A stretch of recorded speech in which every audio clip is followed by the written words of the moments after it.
Hi, I'm back with the 24 books of 2024, and it's number one by Michael Morpurgo, who I've met, Michael Morpurgo, sorry, and called um, Kazuki's Kingdom. And I've met Michael, I've actually got this signed by him. I met him years and years ago when this book first came out. So, but I've actually read it because, of course, I get my book signed, and I don't read my signed books because they're my signed books in my collection. So, anyway, this book is actually really, really good. I love it. It's one of the best easy reads I've ever read. Obviously, it's a children's book. However, I got a lot from this. It's very, very cleverly done, the way he does it. So, anyway, washed up on an island in the Pacific, Michael struggles to survive on his own. He can't find food, he can't find water. In the end, he curls up to die. When he wakes, there's a plate beside him of fish, of fruit, and a bowl of fresh water. He is not alone. So it starts off with Michael living a normal existence. Michael's living a typical life of a schoolboy. However, it's also interesting because this is him flashing back 10 years of his life. Okay, so in a way, okay, it's kind of like a rose tinted view. I mean, for him, actually, in that period itself, must have been horrific and heartbreaking.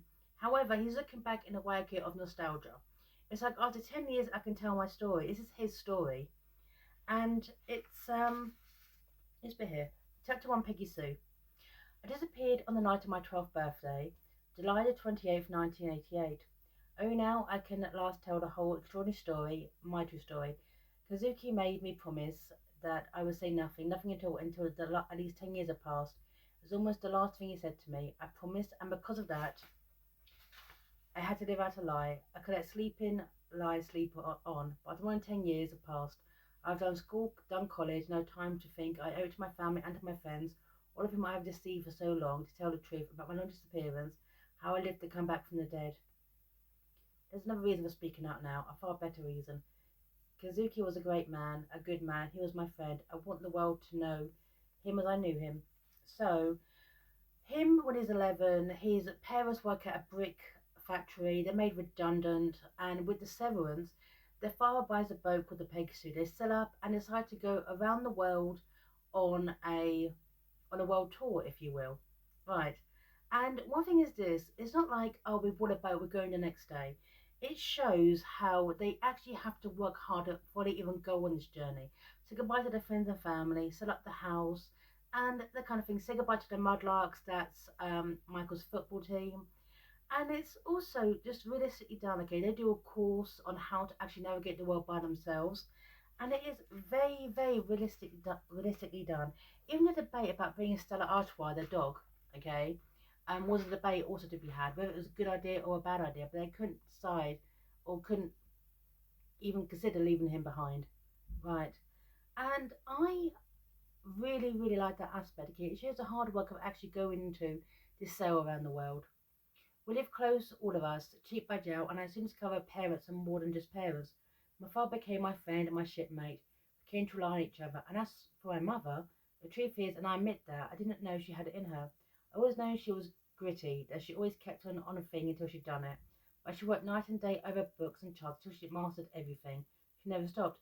True, she could be a bit of a tyrant if we didn't keep the boat ship shape, but neither my father nor I minded that much. Well, that's the thing, because originally the mother was a bit hesitant about this, but she was, okay, if we're going to do this, we're going to do this right. We're absolutely going to do this. The father's more of a dreamer, but the mother's a realist, a pragmatist, and they needed that. So they're around the world, they go to Australia, make it halfway around the world. Also, his education is not ignored. He actually has to do his classes too, and actually do schoolwork as well as learn to actually pilot the so he sailed a ship, the Peggy Sue, and I like that. Also, things okay when the dog still at Artway gets almost washed overboard, he's got to go up with a harness, he's got to wear a life vest, and then the day before his birthday, Michael, the dog is barking, is going crazy, and Michael goes up there with the dog without a harness, to do without wearing a life jacket, and he gets washed overboard. Okay, and it takes a good third of the book for that to even happen. This book is very, very good at world building. Right, here you go. I heard the wind above me in the sails. I remember thinking, this is silly. You haven't got your jacket harness on. So you haven't got your safety harness on. You haven't got your life jacket on. You shouldn't be doing this. Then the boat veered violently and I was thrown sideways. Right. And so he falls into the sea. falls into the sea and gets washed up on Kensuke's island. That's the only best way to describe it. He thinks he's all alone, okay, but no, he's managed to survive. He gets washed up. Right, here we are. No movement under me either, no breath of wind. Still at R12 was barking, but some way off. I was not on a boat at all, but lying stretched out on sand. The howling became a screaming, a fearful crescendo of screeching that died away on its own echoes. Right, I sat up. I was on a beach, a broad white sweep of sand with trees growing thick and lush behind me, right down to the beach. Right, but when Michael, he finds a shard of glass on the beach and he starts to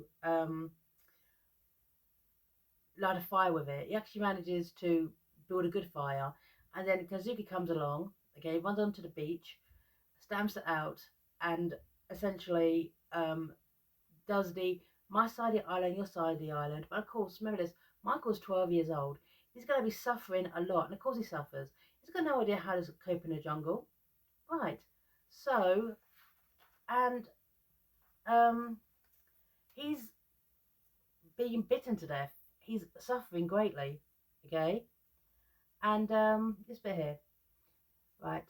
The jungle droned and cackled and crowed all night long. The mosquitoes were at me too. They whined in my ears and drove me mad. I held my hands over my ears and shut out the sound of them. I curled myself myself, tried to forget where I was, to lose myself in my dreams. I remember then it was my birthday, enough of my last birthday back at home with Eddie and Matt, his friends, and the barbecue we had in the garden, and how the sausages smelled so good. I slept at last. So he's suffering so much, okay? That's when he builds his fire, okay?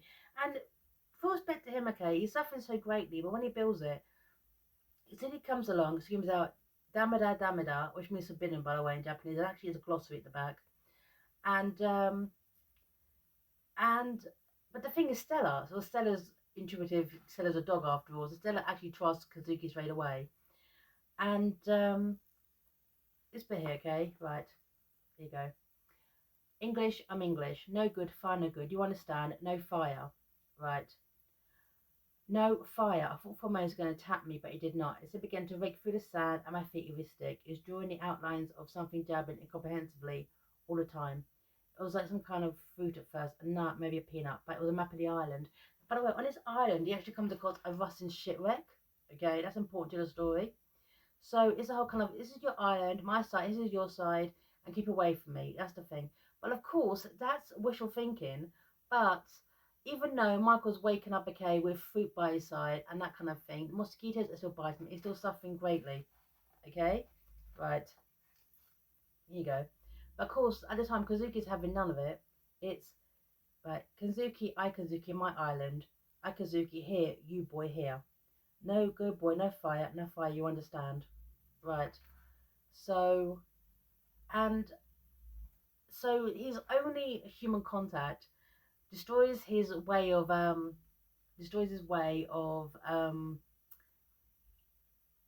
getting off the island. Also Michael actually in the end climbs a hill and stacks wood, but that's actually destroyed as well. Is that Kazuki is adamant, okay, no one will come to his island. Absolutely. Right. But in the end, Kazuki actually shows Michael some compassion, okay, by leaving him a sheet, a folded white sheet, to protect him from the mosquitoes. And so these two, in the end, Kazuki's actually always watching Michael, seeing what he will do next, okay? Basically see if he can trust him. Of course, Michael at this point is not going to light another fire, but he's not resigned to his fate. Right. Right. I mean, Kazuki's not seen human contact in probably decades at this point, so I guess he's kind of not understanding, okay, but adamant, okay, that Michael should keep his distance, but kind of also forgetting, okay, that Michael's still a child. Right, here we are. I unrolled it. Inside, I neatly folded was a sheet, a white sheet. He knew the old man knew my miseries, my discomforts, my every need. He'd been watching me all the time, and closely too. Must have seen me scratching myself, seen the red wheels of my legs and arms, seen me more sitting on the seat more to soothe away my sores. Surely this must mean he had forgiven me for lighting the fire. That's the thing, forgive me lighting the fire. It's kind of like, well, Michael's got no choice to basically try to win Kazuki's trust, even if he's going to survive on this island. It's absolutely amazing. Absolutely. Okay? And when Michael tries to light a fire again, Kazuki once again appears when there's a boat in the distance, and once again, sorry, Michael sees another boat in the distance and wants to light a fire, and once again, Kazuki appears to destroy it. And Michael's had enough. Now remember, he's a child, he's 12 years old, but it's finally found his voice. Again, he's grateful for that Kazuki's actually helped him. However, he's standing up for himself, he's actually maturing more, okay? But why I cried, I want to go home. There's a boat, can't you see? I just want to go home. That's all. Why won't you let me? Why? And even Kazuki knows he's gone too far, okay? He's kept his kind of code his entire life of keeping men off his island. Now there's a child on his island. I guess his mentality is, in a way, to keep Michael. But of course, Michael, he can't stay. That's the reality.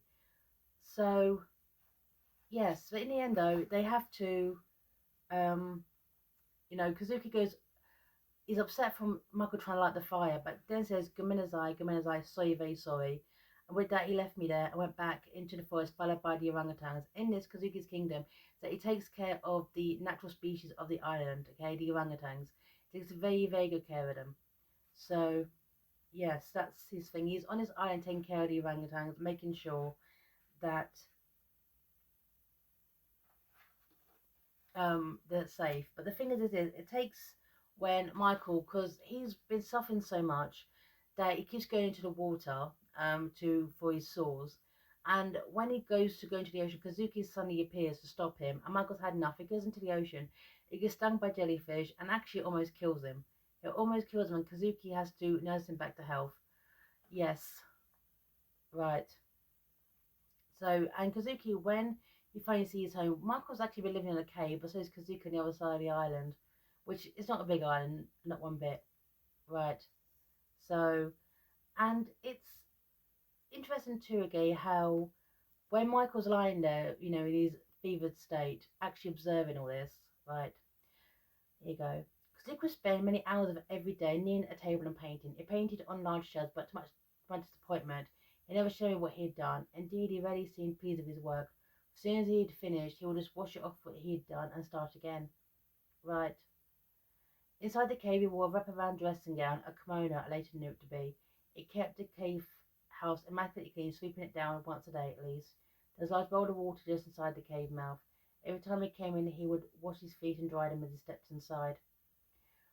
The floor was covered entirely with mats made of woven rushes like our sleeping mats, and everywhere all around the cave, head to head, above the walls, was lined with bamboo. It was simple, it was a home, there was no clutter. Everything had its place and its purpose. Now, I've been to Japan, so the mats is very similar to tatami mats. Okay, they're the typical rushes, straw mats, okay, tatami. And it's interesting too, okay, because even though Kazuki, he was washed up himself on the island, okay, the boat was washed up during the war, he retains his Japanese identity very, very strongly. And I like that. He wears a kimono, he has a tatami mat, he takes off his shoes, well, actually, doesn't wear shoes, by the way, but he washes his feet before he comes into the house.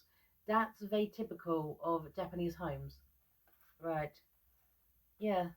Just these little touches about Kensuke that so so in the end, Michael doesn't leave Kazuki's cave, actually stays with him, and they start taking care of the orangutans together. They start to actually build what you call even a life together. So here you go.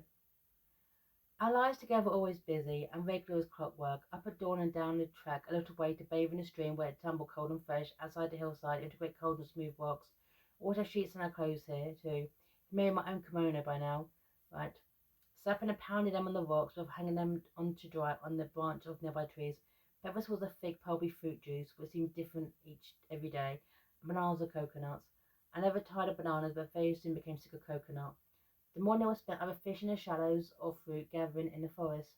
As after a storm, we scoured the beach and more of his painting shells, only the biggest and flattest would do, or for flotsam to join the stacks of wood at the back of the cave.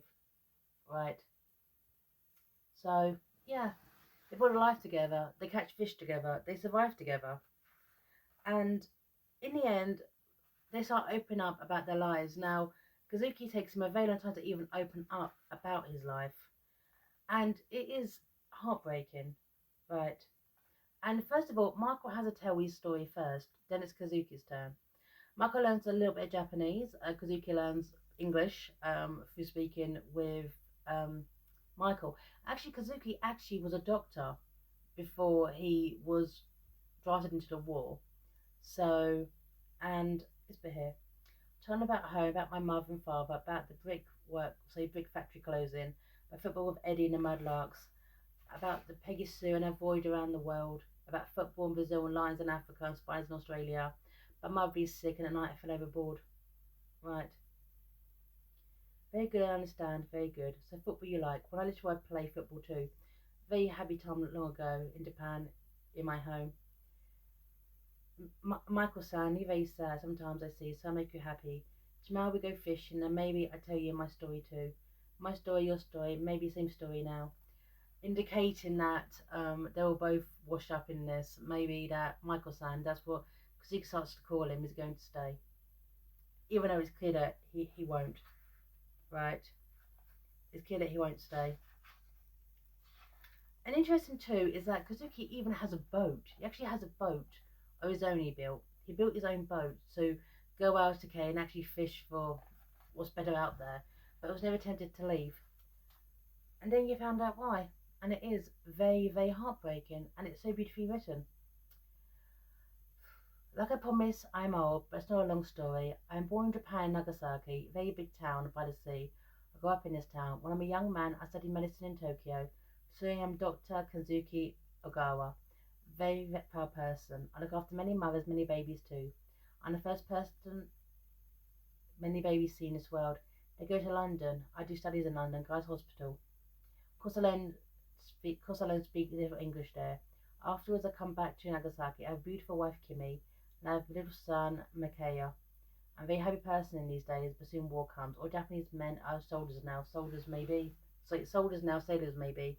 I go to Navy. I doctor on a big warship. And then that big warship is sunk, washed up. And he finds out what happened in Nagasaki when the atomic bomb fell. And that's why he decides never to go home. When the soldiers actually come to the island, he stays where he is. Because he believes that his family are all dead. Which is absolutely heartbreaking. And he's been alone for all these times. But it's quite funny how, even though Kazuki forgets about social niceties when he first meets Michael, like putting the fire out, he's never forgotten to his core, okay, his Japanese heritage. That's never been abandoned. That's like his link to his home. Right. Here you go. After Americans, no more men come to my island. I live alone here many years. I not forget Kimi, his wife. I not forget Akaya, but I live. Then a year ago, maybe they come. Very bad people, killer men. They have guns. They hunt. They shoot. I sing to my orangutans. They come to me when I sing. They're very frightened.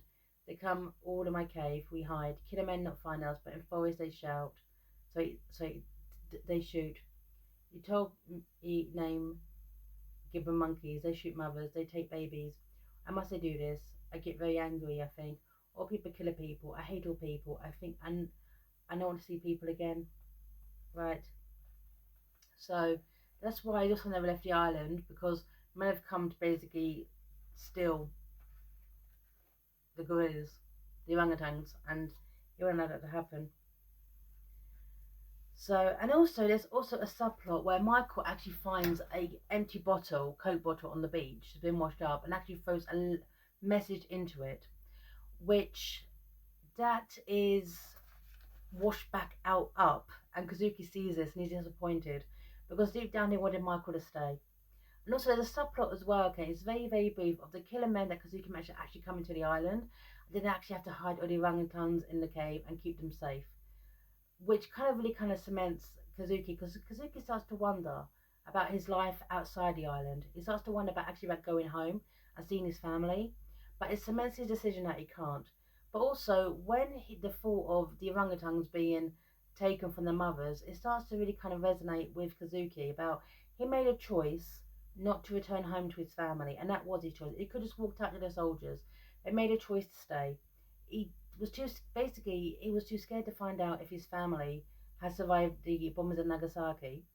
So as he stayed behind and formed his new family with the orangutans, But he knows that he can't keep Michael with him. He has got to let Michael go. Right. Right. You are sleeping, Michael-san. You're not calling me by my name for weeks, ever since the Coke bottle incident. No, I said. Very good, I've got lots to say. You listen, I talk. I think many thoughts. When I think of Tomodachi, that's an orangutan. I think of your mother. And Tomodachi below means friend in Japanese. That's quite symbolic. I think of your mother. Your mother, she loses her baby. She loses you. That's very sad for her. Maybe she'll come looking and not find you. You're not there when she comes. She thinks you're dead forever, but she sees you in her mind. And as I speak, maybe she sees you in her mind. You're always there, I know. I have a son too. I have Micaiah. It's always in my head, like Kimmy. They're dead for sure, but they're in my head. They're in my head forever. So, in all this, Kazuki and Michael have been painting together. And in the end, Kazuki decides to let Michael go. Light the fire, go back to your mother, but tell no one about me for 10 years. Let me pass on in peace, let me pass on with my island, let me stay and protect the orangutans. Because that world is not for me now, and I recognise that, and I can't keep you here any longer. Right. You're a very young person, Michael-san. You paint good pictures, very good pictures, like Hokusu. I've seen his work. So it's not Hokusu, it's Hokusai. Sorry, my apologies. You have a long life waiting for you. You cannot live whole life on this island with an old man who die one day. So thinking like this, I changed my mind. You know what we do tomorrow? We start build new fire, big fire. We're ready for when we see ship, then you go home. And also we do another thing. We play football, you and me. What do you say? So they play football together, and in the end, right, the ship is coming. His parents are coming, by the way. They spent the last year looking for him, and of course Stella Artois. But Kazuki stays. Kazuki stays on his island, and it makes it clear why. Listen to me, you're very good now, Mako-san. I'm too old for that new world you tell me about. It's a very exciting world, but it's not my world. My world was Japan a long time ago, and my world is here. I think about it for a long time. If Kim is alive, if Makai is still alive, and I think I'm dead a long time ago, I'll be like a ghost coming home. I'm not the same person. They're not the same either. And besides, I have family here, orangutan family. Maybe killer men come again. Who look after them then? No, I stay on my island. This is my place. This is Kazuki's kingdom. Emperor must stay in his kingdom, look after his people. Emperor does not run away. It's not an honourable thing to do. So, Michael is rescued by his parents after being lost for an entire year, and he goes on with his life. And after 10 years, he finally tells his story about how he survived. So, I mean, he probably told his family, okay, I survived, okay, on fish and coconuts and bananas. Never once mentioned Kazuki. But it turns out that his family survived the war. His widow passed away, just probably predeceased Kazuki. Predeceased her. So, and Michael actually goes to Japan to actually meet Makaya and have the same laugh. And this book is beautiful. It really is. The way he writes, it's so layered and it's so beautiful. So no wonder Kate won the Children's Book Award in 2000, 24 years ago. So I seriously enjoyed this book. I love his work. I know, okay, I'm a well-asked adult, he's a children's writer, but I just love his narrative style. Morpurgo is just one of the great children's authors out there today. And so I really enjoyed his work. And I love the writing style. I'm signing off here. Bye now.